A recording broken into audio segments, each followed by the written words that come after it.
gente tocou nesse assunto aqui ontem rapidamente e hoje eu queria falar sobre ele de uma forma um pouco mais organizada. Ontem, o ministro Fernando Haddad esteve na Câmara dos Deputados, na Comissão de Finanças, para falar sobre aquilo que todo mundo quer falar, sobre o pacote de medidas do governo para aumentar impostos. Não é um pacote de ajuste fiscal, é um pacote para aumentar impostos. O governo tem um desafio, que é administrar as contas públicas, e o governo resolveu enfrentar esse desafio aumentando os impostos. Daria para fazer um corte de despesas, daria para propor uma discussão sobre cortes, daria para propor uma discussão mais avançada, mais profunda sobre como lidar com as despesas públicas? Seguramente daria, se o governo quisesse conduzir essa discussão. O governo quis conduzir essa discussão de outra forma. A nossa conta não fecha, vamos buscar nos porquinhos que as pessoas têm em casa, a gente quebra aqueles porquinhos, pega as moedinhas das pessoas e com isso a gente põe mais dinheiro dentro de casa e consegue fechar as contas em 2025. E 2026? O futuro a Deus pertence. E 2027? O futuro ao sucessor de Lula pertence. Pode ser o próprio Lula. Aí a gente vem em 2027. E 2026 a gente vem em 2026, temos que olhar para 2025. Em 2025 a conta não fecha. Vamos assaltar os porquinhos, vamos quebrar os porquinhos das pessoas, pegar o dinheiro e colocar no caixa. E Fernando Haddad foi à Câmara dos Deputados sabendo que o ambiente lá é hostil, sabendo que existe uma polarização e uma radicalização, sabendo que no governo Bolsonaro os radicais eram os petistas e aqueles que hoje apoiam o governo do presidente Lula, sabendo que iria encontrar figuras que iriam perturbá-lo, sabendo disso. Não há novidade. Haddad foi professor, Haddad é professor, na verdade, mas já deu muita aula na vida, enfrentou muita cara feia, sabe? Aquele moleque que está na faculdade e que acha que já entende tudo, que resolve peitar o professor. 11 999 592 100, você que é professor, escreve para nós. Escreve aqui para o Band News no meio do dia. Como é que é a sua rotina? Não tem aquele aluno do ensino fundamental, do ensino médio, do ensino superior, na pós-graduação, que sempre acha que sabe tudo, que sempre quer desafiar o professor? Qual é o papel do professor nessa hora? É segurar a onda, não é bater boca com o aluno, né? É ser o adulto da sala. Esse é o desafio do professor. Ele foi prefeito da cidade de São Paulo, foi muito provocado como prefeito da cidade de São Paulo, foi ministro da Educação, teve que lidar com os reitores, teve que lidar com a comunidade do mundo da educação, que é muito tensa, discussões muito sofisticadas até em alguns casos. E ele foi à Câmara dos Deputados e fez uma apresentação que durou mais de 20 minutos, 25 minutos falando, todo mundo ouviu, e aí começaram as perguntas. E quando começaram as perguntas, havia ali as figuras que ele já sabia que iriam provocá-lo. Já sabia. Quando um político é candidato, ele já sabe quem é o político arruaceiro. Em todas as campanhas municipais, todas as campanhas estaduais, sempre tem aquele político, aquele candidato que quer lacrar, quer tumultuar, quer fazer confusão. Não está ali para discutir, está ali para provocar, espicaçar.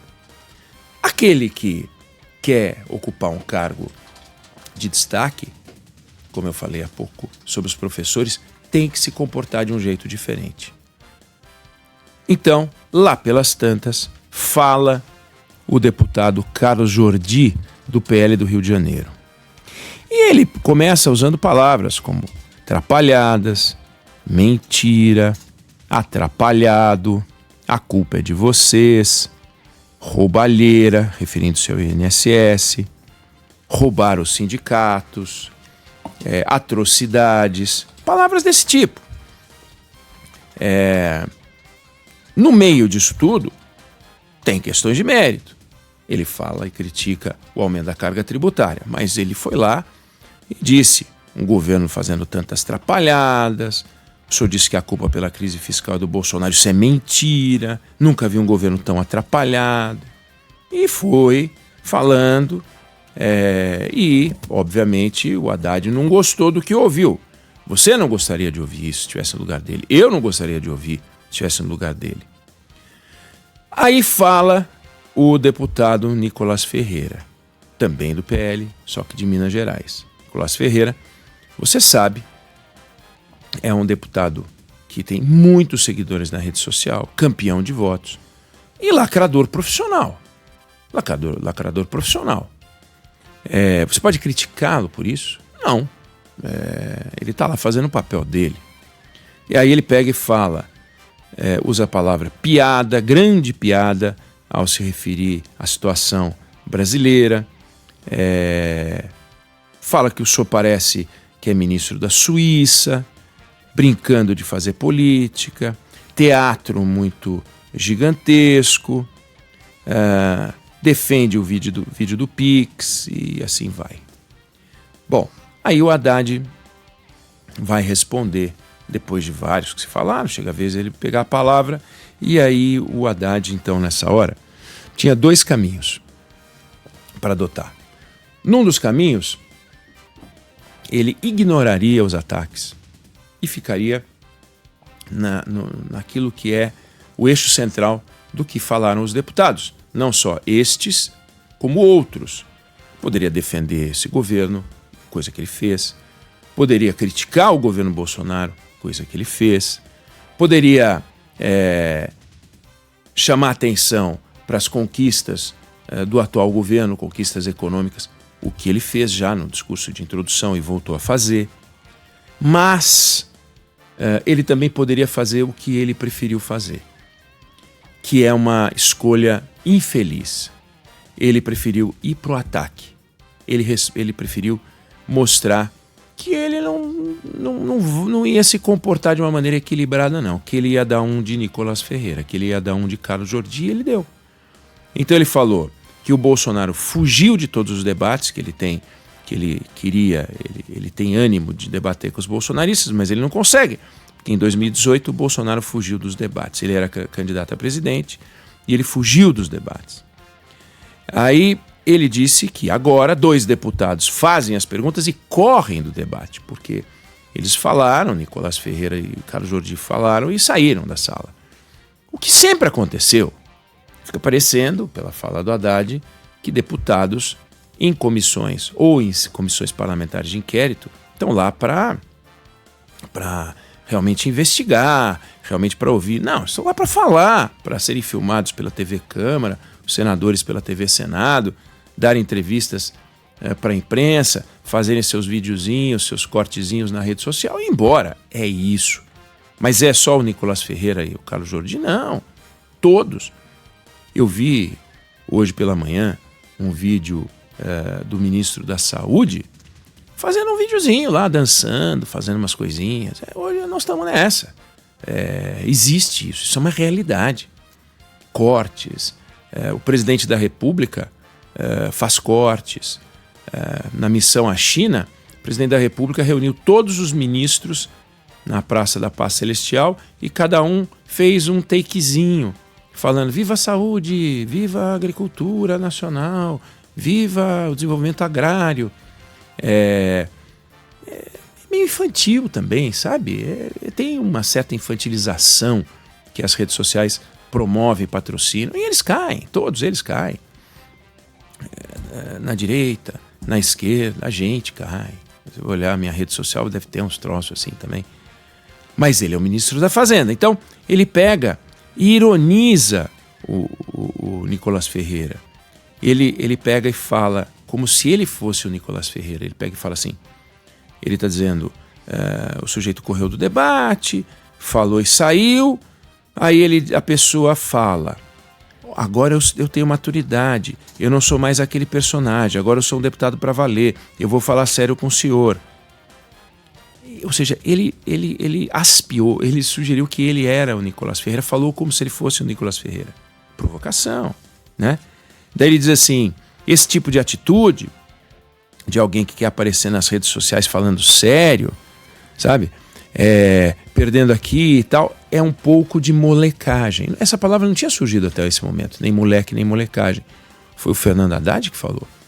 Um pouco de molecagem. Então, já que eles não estão aqui, quem sabe vocês mandem um recado para o Nicolás e para o Jordi aprender um pouco de contas públicas. Esse tipo de postura, esse tipo de molecagem do Nicolás e Jordi, que correram do debate, não vai adiantar. Aí, lá pelas tantas, ele ainda fala, faz micagem aqui e vai embora. Perceba, molecagem, micagem, as acusações ao interlocutor, ou ao que deveria ser o interlocutor, mas que saiu, foi o Fernando Haddad que fez. Nem o Jordi, nem o Nicolás Ferreira tinham chamado o Haddad de moleque, tinham atribuído ao Haddad algum tipo de molecagem, não. Mas ele se irritou e saiu distribuindo. Bom, nisso entra o Marcel Van Hatten, do Novo, e diz assim, olha, eu queria manter o nível de respeito, etc. e tal. Só gostaria de lembrar ao ministro Haddad que o Bolsonaro não fugiu do debate. Aí ele estava defendendo o Bolsonaro. Ele levou uma facada, estava hospitalizado. Quer dizer, o Haddad, na largada ali, quando foi responder os deputados, disse que gostaria de debater com os bolsonaristas, mas o Bolsonaro fugiu de todos os debates. Ele levou uma facada. O Van Hatten falou, mas ele levou uma facada. E aproveitou para dar uma espicaçada e disse, o senhor não gosta, sei lá, estão chamando o senhor de taxade, né? Deu uma... Aí ele levou a primeira. Estão chamando o senhor de taxade. Aí nisso, o Carlos Jordi entra falando. E respondendo, né? Ele já tinha falado, não tinha se referido tinha sido agressivo? Tinha sido agressivo. Mas é só pegar a transcrição. Ele falou que o governo é atrapalhado, falou que a culpa da crise fiscal, dizer que é do Bolsonaro é mentira, falou em atrapalhadas do governo, a culpa é de vocês. Em nenhum momento ele falou, o senhor é isso ou aquilo, em nenhum momento. Mas aí levou as molecagens, estão sendo moleques e tal, micagem, aí ele volta Jordi puro, né? E pega e fala, ele nos chamou e aí eles retiraram a expressão, né? Porque foi combinado depois que seria retirada a expressão moleque e molecagem. Eles nos chamou de moleques porque ele ficou um pouco chateado com as verdades que nós trouxemos aqui, queria dizer, que moleque é você? Mas não, tá, aí acabou, aí ferrou tudo. Moleque é você por ter aceitado um cargo dessa magnitude e só ter feito 2 meses de economia. Aí foi para jugular. Moleque é você por ter feito o nosso país o maior déficit fiscal e tal. Vou ficar repetindo tudo que ele falou. Aí nisso volta o Nicolás Ferreira, que tinha saído, deve ter falado, olha, ele falou de você lá e tal. Aí ele pede questão de ordem, que não fazia o menor sentido pedir questão de ordem, mas tudo bem, pediu questão de ordem. Daí ele pega e fala, porque o Haddad tinha dito que um vídeo que foi assistido por 300 milhões de pessoas, não tem 300 milhões de pessoas que falam português, sabe? Pra quê? O governo tomou um pau naquele vídeo do Nicolás Ferreira, porque fez besteira com a história do Pix, tanto que voltou atrás. Aí o Nicolás Ferreira vem defender o vídeo dele, dizendo, sério que alguém fala que eu não posso ter 300 milhões de visualizações porque não há 300 milhões de pessoas no mundo que falam português? É sério e tal. Tudo isso para dizer, gente, que quando tem um adulto na sala, é dele que a gente cobra uma postura. Quando tem criança, a gente tem que tentar chamar atenção, puxar a orelha, mas não é o Haddad que pode ficar passando descompostura no Nicolás Ferreira, no Carlos Jordi. Não cabe a ele fazer isso. Então, se ele quiser registrar, desnecessariamente, registrar o desconforto, faz isso. Queria registrar meu desconforto. Eu queria fazer um protesto. Não é aceitável que deputados venham aqui com agressões de caráter pessoal. Vamos manter a discussão em alto nível. Ele falou isso, né? Mas daí desceu a botina. Chamou de moleque, molecagem, e não faz e micagem. Então, eu não vou aqui usar expressões inadequadas, eu vou responder as questões centrais que eu posso extrair da fala dos deputados. Então, o deputado Nicolás Ferreira fez várias críticas, defendeu o governo Bolsonaro, criticou a atitude do governo. Deixa eu explicar. Frieza. Existe gente assim. Tem gente que tem um talento extraordinário para manter o sangue frio. Ele vai dizer, mas eu não tenho sangue frio, eu não tenho sangue de barata. Tudo bem, mas pode ser criticado por isso. Por que não ser elogiado, né, pela frieza e criticado por não manter a frieza? Resultado, o presidente da comissão interrompeu a sessão, foi ótimo para todo mundo. Nicolás Ferreira saiu como lacrador, o Jordi saiu como lacrador, colocaram os cortes nas redes sociais, fizeram o que eles queriam. E o Haddad conseguiu interromper uma sessão que estava programada para ir até às 13, acabou pouco depois da 1, e se livrou de mais 2 horas de explicações sobre o pacote. Então a sociedade saiu perdendo. A sociedade olhou para essa cena e falou, poxa, só aumenta o descrédito em relação aos políticos, em geral, mas em alguns mais do que outros. Porque, volto a dizer, é preciso ser o adulto da sala. Não dá para se deixar levar pela emoção. Ai, porque eu não consigo, eu tenho esse defeito. Sabe, o Sandro deve ter ouvido 200 vezes isso, né? Quando recrutou muita gente, contratou muita gente. Qual é o seu pior defeito? Aí vem o meu pior defeito é a sinceridade, né? Meu pior defeito é que eu falo o que eu penso. Perfeccionista. Sou perfeccionista. Essas bobagens. Então, se alguém for falar, poxa, Haddad, mas por que você fez isso? Aí ele vai dizer, é porque eu não me segurei, eu tenho esse defeito, eu falo o que eu penso. Então eu tenho o defeito da transparência, da sinceridade. Quem fala comigo sabe exatamente o que eu sou um livro aberto. Pode até ser, mas não é essa a virtude mais importante numa hora de conflito. Ainda mais quando você está defendendo uma agenda muito ruim, uma agenda que gera desconforto na sociedade. E gera desconforto na sociedade com razão, porque não faz sentido aumentar impostos, não faz sentido afugentar investidor, não faz sentido pressionar a inflação para cima, não faz sentido punir as pessoas que menos têm, não faz sentido esmagar o crédito em função disso, não faz sentido encarecer o empréstimo habitacional, não faz sentido encarecer os alimentos na hora que encarecem um determinado papel, não faz sentido desbalancear o mercado financeiro que está aí para todo mundo, para quem tem 1 milhão, para quem tem 1.000. Não faz sentido algum igualar banco grande com fintech, se o critério de criação da fintech foi justamente ser uma alternativa. Aí vai lá e taxa o que pode e raspa o tacho. Não faz sentido um negócio desse, 35% de carga tributária, e quer ser tratado como? E o porta-voz das boas notícias, quem pode ser tratado como porta-voz das boas notícias é o Fávaro, troca de lugar com ele. Delfim foi durante um tempo, Delfim Neto, ministro da Agricultura. Não gostou, porque ele gostava da área econômica. Vai ser ministro da Agricultura. Aí sim, aí vai falar da super safra, dos recordes que o Brasil vem fazendo. É bacana. Aliás, está ali, o pacote de boas notícias está lá. Agora, imaginar que as pessoas recebam a Fazenda, o ministro da Fazenda, que vai lá e diz que o Brasil está bem, que os empregos estão bem, que o crescimento está ótimo, que a gente está fazendo um trabalho extraordinário e em função disso eu vou aumentar impostos? Quer dizer, o Brasil está super bem, então por que tem que aumentar impostos? Se o Brasil está super bem, vamos diminuir os impostos, vamos compartilhar o sucesso com todos os brasileiros, reduzindo a carga tributária. Mas não, o Brasil não está bem. Então se o Brasil não está bem, por que não faz como o Churchill, que eu tenho para oferecer sangue, suor e lágrimas? Por que não faz? O José Sarney foi à televisão dizendo, nós não vamos poder pagar a dívida, não temos dinheiro, estamos decretando a moratória.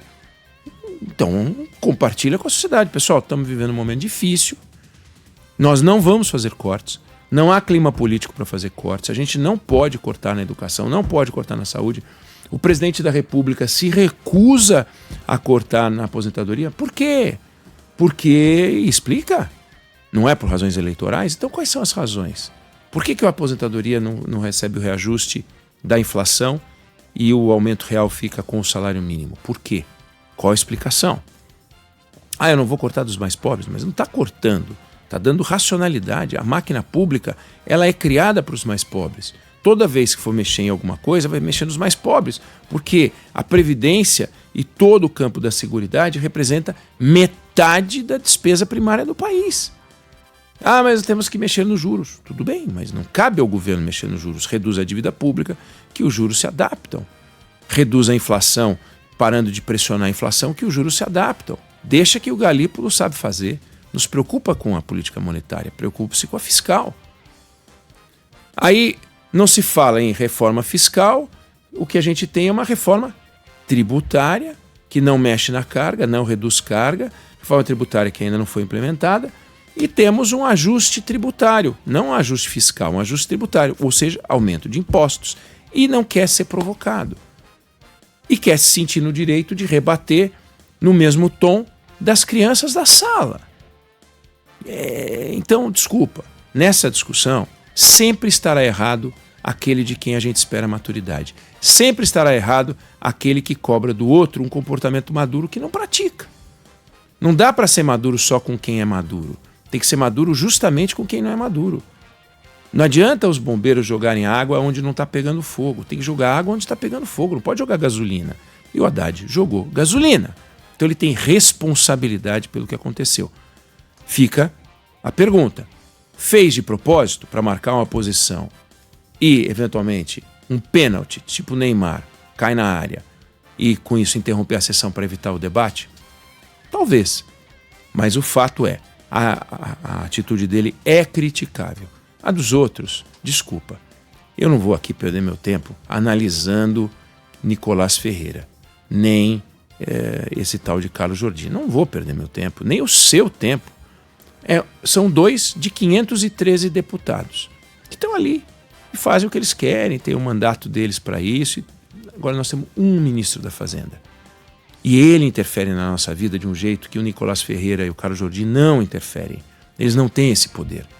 O Congresso tem.